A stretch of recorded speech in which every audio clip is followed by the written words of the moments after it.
Welcome to our latest deep dive. Today we're tackling the Mughal Empire, a fascinating story. Its incredible rise, that golden age under Akbar, and then, well, the factors behind its decline. It really is a pivotal period, and it all kicks off, doesn't it, with Babur in 1526.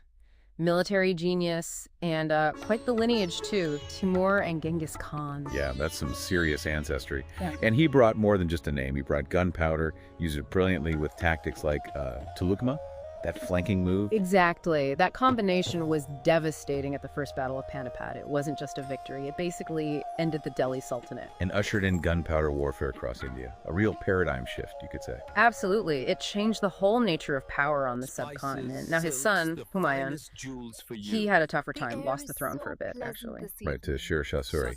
And interestingly, Suri's administrative ideas, short-lived as his reign was, they sort of echoed later, didn't they? Even with the British, surprisingly. They really did. But that instability, ironically, set the stage for Akbar. Takes the throne at just 1556. So young. And almost immediately faces a huge test. The Second Battle of Panipat. Huge test is right.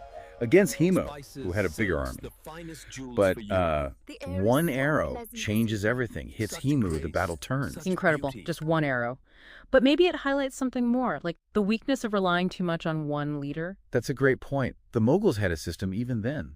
Anyway, that victory secured Delhi and Agra for centuries. And this is where Akbar's own vision starts to take shape, right? Not just conquest, but unification. He expanded the empire massively, Malwa, Gujarat, down into the Deccan. He did, but expansion needs structure. And his administrative reforms were, well, genius. The Mansabdardi system, for instance. Centralizing control over the nobles and the military. Defining ranks, jats for status, sawar for cavalry. Precisely, and economically, his minister Todar Mal brought in the Dasala system, standardized land tax based on 10-year averages. Pretty sophisticated. Provided stability, predictable income, crucial for a large empire. But what really sets Akbar apart from many, I think, is his approach to culture and religion.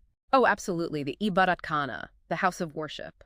Inviting scholars from everywhere, Hindus, Christians, Parsis, Jains, even atheists, apparently. Just imagine those debates. He was searching for some kind of universal truth. Which led to his policy of Silikul, universal peace, and famously abolishing the jizya tax on non-Muslims in 1564. That was huge. A really radical move for the time. And his Rajput policy, too, turning rivals into allies through marriage and high office. People like Rajaman Singh. Very strategic. It strengthened the empire enormously. Right. And culturally, a golden age.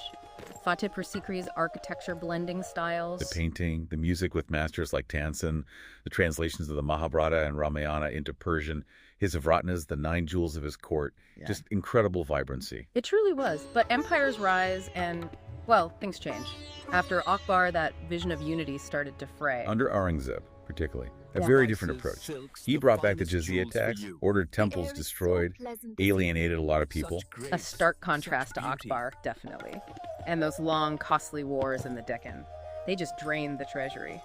Plus the Jagirdari crisis, too many nobles, not enough land grants to support them. So internal weaknesses were really mounting, creating space for others to rise up. Exactly. The Marathas, the Sikhs, Rajputs asserting themselves again, the center couldn't hold. And then came the external blows.